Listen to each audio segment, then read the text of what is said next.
This is Sean. Sean is 16 years old, and this right here is Sean's Mitsubishi Lancer Evolution 10 that he bought himself outright in cash as a high school student.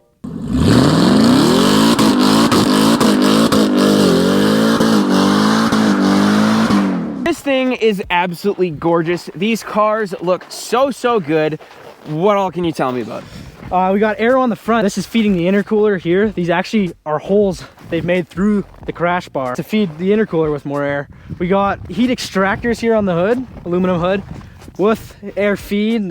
This cools the turbo as well as the exhaust manifold. We have an aluminum roof. If we come on this side here, being the MR trim, this car has the dual clutch transmission as well as the BBS wheel stock.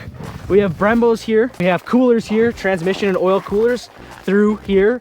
Also feeding the brakes through vents and then back out through our fender vents here.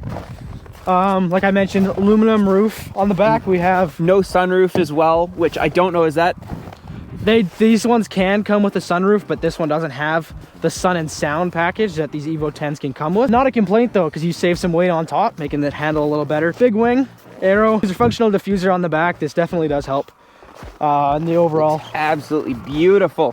What else? Mods wise, the exterior, basically all it's got going on is just the flaps, and then it's got spacers as well, correct? Yeah, we got spacers on the outside here, mud flaps, shorty antenna there. And PPF all over this car, which is nice. You can drive it on the winter roads and not be so scared about it. SSS front lip on it that I've added. And for the outside, it's pretty stock besides that. It also has the carbon fiber grille surround trim, which replaces the ugly MR chrome grille surround that these come with stock. Looks much better. This car comes stock as the MR again with projector headlights. These ones, I believe they modified the housing somehow. I think the lenses are not tinted, but the housing is much darker than stock. I'm not actually sure what the deal is with that, but they look pretty good. This thing looks absolutely menacing from the outside, and the wide stance really doesn't show on camera very well. Stock, the wheels sit much further in. I saw this car before he put the spacers on, and the fitment was way worse, but these are actually the stock wheels, and with the spacers, they fit so much better. Sean has actually done custom paint on all four corners of the Brembos. Got 4 pistons in the front, 2 pistons in the rear in this beautiful candy red that he did, and they turned out absolutely gorgeous. We're gonna pop the hood, show you guys a bit what's going on underneath there. This thing is super impressive and very cool. Underneath the hood, we have many more goodies. This car is a full stage 3 car, meaning we have bigger turbo, semi-tubular manifold behind the engine. We have all the upgraded fuel modifications to support that, as well as the charge pipes, intake, our blow-off valve here. This is a dual port, semi-recirculating or diverter valve, and you still get a little bit of blow-off action for some sound. Upgraded strut bar here too as well. Have the hood scoop, which sucks air back and under, pulling some heat off of the turbo and bringing it underneath the car back towards the diffuser.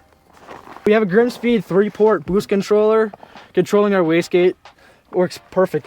Well, what do you think? Should we go for a drive? Sure. We are out for a drive with Sean here in his beautiful Evo 10. This thing has so much cool stuff inside.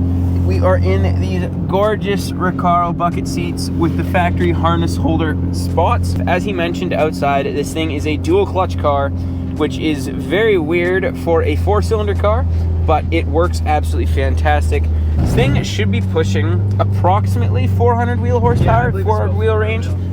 It is making around 25, 26, 28 spike PSI of boost, and it runs very well. It's cob tuned by Lightspeed Innovations here local to us in Red Deer. An AEM AFR gauge there, as well as our boost gauge in the corner there. Got nice heated seats, all the amenities you'd want in a modern car. Nice huge paddle shifters on the sides of the wheel. This one specifically has got a Nakamichi touchscreen deck as well, which isn't the greatest, but it works really well. The car itself sounds absolutely fantastic. It's got a full turbo back, 3-inch exhaust, and you can definitely hear it. It's nothing too insane. The turbo hides a lot of noise, but it does sound really good. What's it like driving a 400 wheel horsepower car at 16 as essentially your first car after getting your license? Yeah, people would think that this car is hard to handle, but it's actually, with its all-wheel drive system, it's very controllable, and it's actually, I really do enjoy driving this car because it's more than enough for what a guy needs just to move around. But you can also just drive it like a normal civilian, whenever you want to. The tuning seems to be pretty good and keeps it together as it should be. There's no weird noises, no weird anything going on. The blow-off valve doesn't seem to be quite adequate for the setup, and you get a little bit of compressor surge, but it's nothing too crazy, especially if you know how to drive it. This is a ton of car at 16, and Sean handles it absolutely amazing, I must say. We're gonna do a little switcheroo here. I'm gonna get in the driver's seat. These are the before mentioned Recaro seats. These things are super comfortable and absolutely beautiful. As we mentioned, this thing is making approximately 400 wheel horsepower, tuned on 25 to 28-ish pounds of boost, so it is not a slow car. Let's go for a little bit of a drive and see what we think. I can already tell, compared to the Jag or my M6 or any of the other paddle shifted cars I've drove, I do really like having the paddles mounted to the column rather than mounted to the wheel. All of my cars are mounted to the wheel, and it is not as nice because you don't know where the paddles are if you're turning, and I will say that is quite fantastic in here. This thing wants to light up really quickly. Like it doesn't feel like there's much lag. I haven't gotten into it too hard yet, but I expected that this thing was gonna have so much more lag. It's not too shabby at all. I can't believe that this dude at 16 has been able to get his hands on one of these cars. Is incredibly impressive, and especially this one being this nice.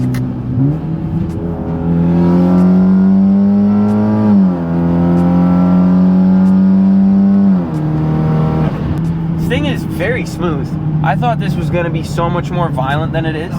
Like for a big turbo car and a big turbo 4-cylinder car, I expected a lot more like drama and violence when you take off. It can catch you off guard, but especially it's very smooth for the most part. So I know everybody is got to be ridiculously curious, because this kind of car at 400 wheel horsepower at 16 years old is absolutely bonkers, especially when you consider this car was not bought with daddy's money. This car was not bought on some weird finance plan or loan or anything like that. Sean, like myself, is extremely passionate about cars and has done a very good job utilizing that with some skills and knowledge to own some cool cars. And before this, Sean had a couple of Cobalt SS's, kind of similar to the ones I've had. And Sean did a fantastic job fixing them, making them better. And that led to buying this car, which was an absolute steal of a deal that he did a very good job finding. And I'd love to hear a bit more about that if you want to talk us through it. Yeah, so nightly shenanigans of scrolling through Facebook Marketplace. I found this car posted for $14,000 Canadian. Originally posted having an oil leak. The owner was saying that the engine was going to need pulled to fix it. It was the oil turbo feed line that was leaking, and it was pushing all of its oil out in about 30 seconds of runtime. So I did hear the car run because of the oil leak. I could not drive the car. Well, and the previous owner as well, not only was it leaking, but the previous owner had tried to install the big turbo in this car. So when you bought the car had 0 runtime on the big turbo. Yeah, the turbo is fresh and brand new on this car. I seen the manifold was brand new. This car only has 120,000 kilometers on it, so it is very low mileage for being a 2008. That was enough for me to purchase the vehicle. And we took it home, and I got immediately to work fixing that. I had to pull the turbo to fix some other oil leaks that he also messed up. But it's been great since. Depending on where you look, the market value of this car in our local area anyways would be around $25,000 to $30,000, which as a car picked up for only $10,000, even if it was needing a little bit of help, even if the previous owner did ruin and strip the old oil feed and drain lines that needed to be fixed, it's a very good deal for what it is. I have no complaints, Sean. You've done an absolutely fantastic job. Like, you'd expect a big turbo car on winter roads to be absolutely horrific to drive. This isn't. As long as you can moderate your foot well, it does fantastic. It's not trying to kill me. You'd expect it to want to, but it's not. And that is very, very good. Feels incredibly healthy. Like, driving this car, like, for something you pulled out of a field, you'd expect it to feel a little less happy and feel a little more angry at, you know, the poor, yeah, a little more angry at the poor lot it's been given it life.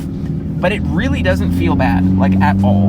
I'm quite impressed with how happy it feels. Really very impressive car for $10,000. Like, I can't believe how impressive, because you didn't have to spend much money to fix it either. You basically just had to rethread some bolts, a couple copper washers. I have technically, with the spacers and brakes, I probably have about $400 in this car. That's about it. Yeah, so we've done very well. under $11,000 for a all-wheel drive, 400 wheel horsepower Evo 10. Like, that's nuts. Yeah. How good is a 16-year-old at having some fun in a parking lot?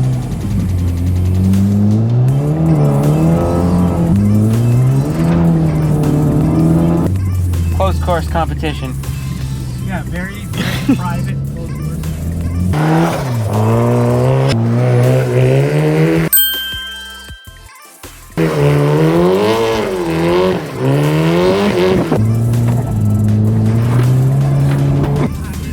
Not bad. The balance point in this car is absolutely phenomenal. Like, the weight distribution, it wants to lean, and it's not scary when it leans. But when it starts leaning, it does a fantastic job of not getting scary. It doesn't need overcorrection at all.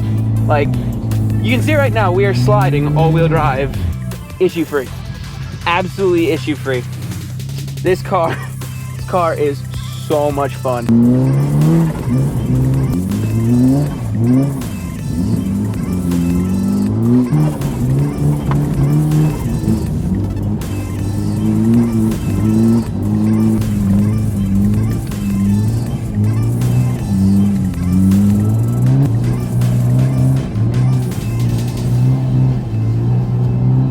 Poor car probably needs a second to breathe.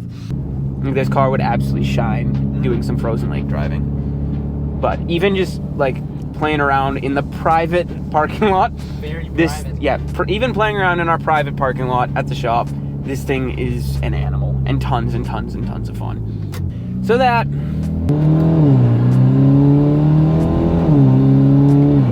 is Sean's Lancer Evo 10. This thing is absolutely gorgeous, and I can't believe that at 16, Sean has been able to get himself into a car that is 400 horsepower, all-wheel drive, and beautiful as this car is. Thank you guys for joining today. This thing has been an absolute blast to drive. Thank you for letting me drive it. We had a ton of fun. Let me know what you guys think. Obviously, Sean will be on the channel a bit more. Despite his young age, he is very impressively smart when it comes to working on cars and does a very good job, as we have seen here with this Evo. Let me know what you guys think below. Do you like this style of content? Did you enjoy it? Do you like the Evo? All of those things. And I guess we will catch you guys in the next one.